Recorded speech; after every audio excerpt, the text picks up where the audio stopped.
क्यों सुखी है? मैं सच बताऊं, भले मैं बार बार बोलता हूं, तुम्हारे मन में अभी तक ये बात नहीं बैठी है कि हम सुखी है। मामी जी, मैं स्पष्ट कहता हूं, 4 महीने के प्रवचन सुनो, 12 महीने के प्रवचन सुनो, तुम्हारे मन में एक ही बात आएगी, महाराज साहब और सुखी। मामी जी मानते हमको सुखी? यदि सुखी मानते हो तो सुखी मानने के पीछे आपका लॉजिक क्या है? ऐसा क्या है? रिपीट करना चाहता हूं, एक गलत फहमी हम दूर कर दे। हमारे मन में सुखी आदमी की एक डेफिनेशन स्पष्ट है, हमारा फ्रेमवर्क सीधा स्पष्ट है कि वही सुखी। आपका जो फ्रेमवर्क है सुखी आदमी का, उसमें हमारा नंबर कहां लगता है? किसको सुखी मानते हो? बोलो।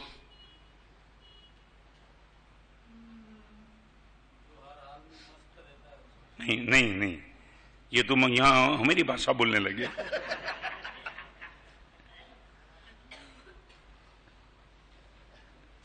सच बोलो, थोड़ा कठोर बोलूं?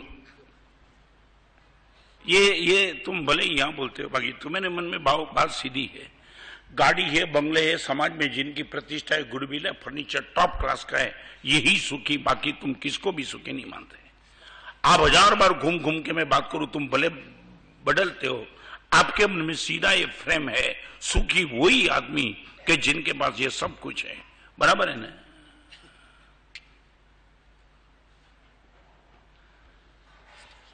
मनोज, क्या लगता है?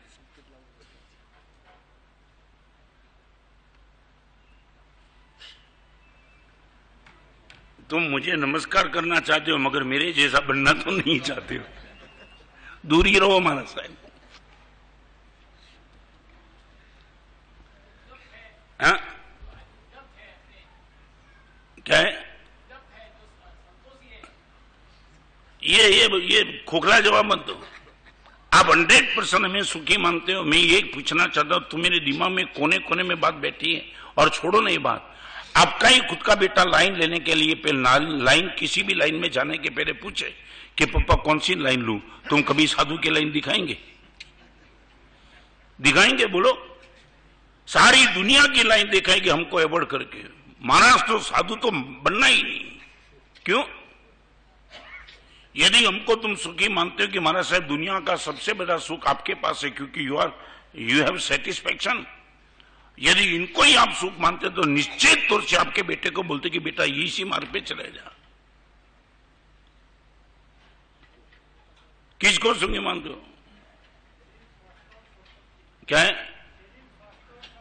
माने हम तो सुखी नहीं, पक्का हो गया ना? तुम्हारी डेफिनेशन में हमारा नंबर तो कहीं नहीं बैठता है ना, हम तो दुखी बैठे ना। कितनी क्या है? नहीं, कठिन बोलो, कठिन बोलो। एक बार बताओ, हिमालय चढ़ना बहुत कठिन है, मगर हिमालय चढ़ने वाले को तुम भी मानते हो ना कि कभी ना कभी मौका मिले, मेरे पैर में भी ताकत आ जाए, मैं भी हिमालय चढ़ दूं। ये तो तुम्हारे मन में भाव है ना। टफ है, कठिन है, मैं मान लिया, मगर तुम्हारे मन में भी ये भाव तो आता है ना कि ये चढ़ गया तो मैं भी कभी चढ़ूं। होता तो है ना। मेरा साधु जीवन कठिन, इनका विरोध नहीं, मगर कभी मन में भाव आया?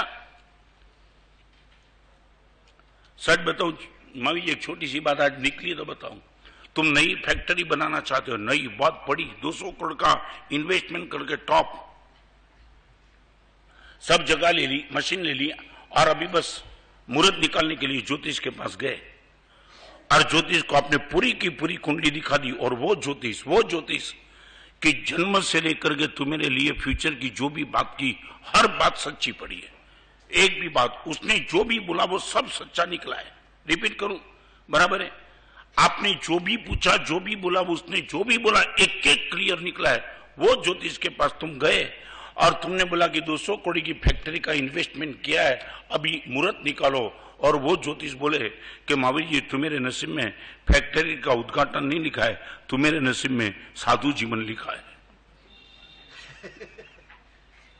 सच बोलो। नहीं समझे तुम? सच बोलो। अभी क्या उसे ज्योतिष को बताएंगे? ज्योतिष बदल दे आया। क्यों? सच बोलो, इस ज्योतिषी पर तुम्हारा ब्लाइंड विश्वास था कि जिसने एक भी बात गलत अभी तक नहीं बनाई, और वो बोलता है कि तुम्हारी फैक्ट्री, तुम्हारे नसीब में फैक्ट्री नहीं है, तुम्हारे नसीब में साधु जीवन है, यू विल बी हैप्पी।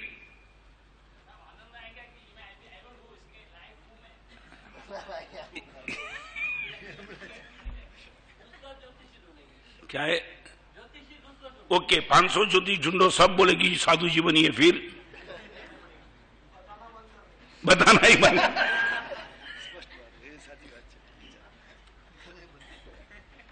इस चक्कर में कहां गया मैं।